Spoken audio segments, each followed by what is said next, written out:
Hello, welcome back to the Snap-on Tri-County Tool Show. Leave a like, subscribe if you do like my content. If you don't, comment and let me know what I can do different to make you stick around for a little bit longer. Today is going to be another speed round. We're going to be talking about a whole bunch of different products on the truck that I'll say I keep on a regular basis as long as I can get the stock. I try to keep up as much as possible. We're just going to start with something new. We're going to end with something probably everyone has in their toolbox. But starting off, we're going to be talking about what I like to call our new ergonomic strippers. These are basically made to be, you could say like a horizontal or a tight access stripper compared to a lot of other strippers where you have to pull from the side. This one you pull from the front. I can give you a little bit of a spec sheet on these things. They do everything from basically an 18 gauge, 20 gauge wire all the way up to a 10 gauge. And actually, don't worry, I was cheating. There's actually the numbers on the inside there. So they just have a little lock on the side here so you can release them. They're spring loaded, which I'll tell you, a lot of customers do ask about it. I don't know if everyone wants it, but I can tell you it's handy to have. And if you don't like it, you can always pop the spring out whenever you need to. Lifetime warranty. If you ever break them, we replace them. Obviously, if they dull, we ask you to sharpen them. But great little deal on these bad boys. These are a PWC H7 for your guys' reference. Next on the chopping block, we're going to do Snap-on, other tool, Snap-on, other tool today. Try to change it up.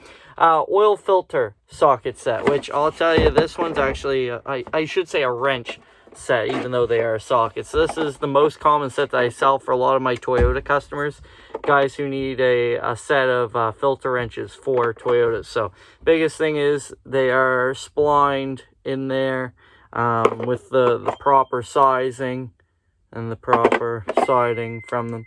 These are actually made from Ossenmacher. We talked about them in the last video. They make a lot of specialty tools that either Snap-on doesn't make or that they have the patent on that we buy from them. So, great company to work with. They do as well have our lifetime warranty. If you guys need a set of these, I will bring it up just so you can see the part number.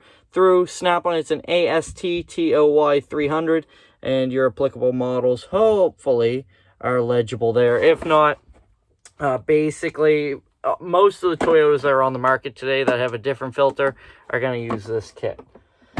Next, and probably the most controversial of them all, I'm not going to get into too much of it on here because there is a lot of controversy, fake news, and the fun stuff on our vice grips.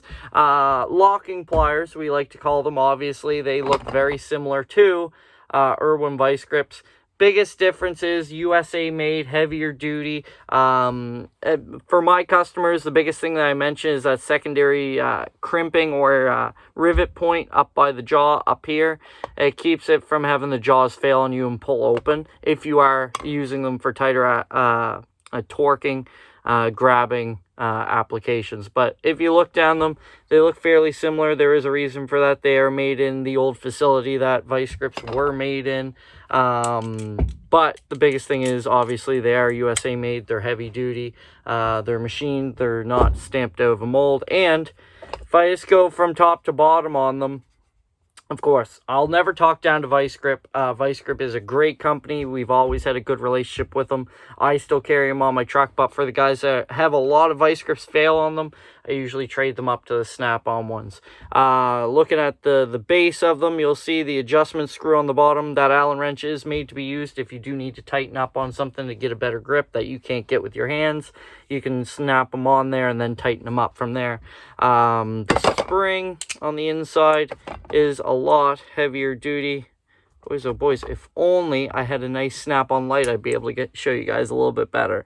But you can see your spring on column A, which is the Snap-on, and column B. That's a good angle, Joseph. You'll learn how to use a camera and video at some point.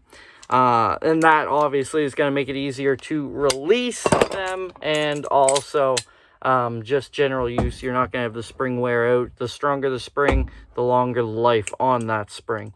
Again, jaws, if I talk about jaw slop, I promise I'm not weak. It's just hard to to do that. If you look at jaw slop on these, I'm trying to wiggle those as basically as hard as I can without straining for the camera, compared to these, which you can see a little bit of jaw slop. I do reference that hinge, obviously, for that, the crimping that we do for them as well. But a great quality product.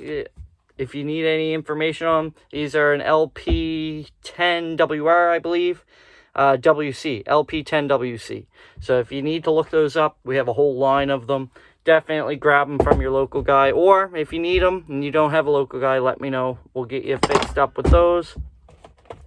Last but not least, something that has saved my customers a lot of time, the Steelman Locking Lug Nut Master Kit. This is actually made for your aftermarket lug nuts. A lot of customers have their tuner rims or their low profile rims, whatever they have on them, and then they end up losing that lug nut socket, the key for it, or of course you can't find it or you break it, which is a disheartening feeling. And then usually follows an air hammer chiseling in the background or liquefaction. But this set is made to be your be-all, end-all for those aftermarket sockets. So you do have your different taperings in there. I'll try to show them. But instead of doing that, you can actually look up top and see all your different patterns as well, whether it's internal, external. Your application guide, of course, it doesn't give certain makes and models because they are aftermarket. They could be on any vehicles out there, which is unfortunate and also a benefit to you if you have this kit. It can make life a lot easier. The part number on this is a 78537 through Snapon. It should have a JSP in the front of it. Through different companies will have different part numbers, but that 78537 is the actual stock number through Steelman. I think we blew through everything, folks. Hopefully you guys had a great weekend. We'll be back hopefully very soon, and I'll be talking to you once again. Leave a comment if you know what you want to see next on the truck, or if you're wondering, hey, I see some Mueller stuff back there, uni hook sets, or anything else. Let me know. I'll definitely leave a comment back to you if you have any questions, and if not, I'll make a video about it. Have a great day.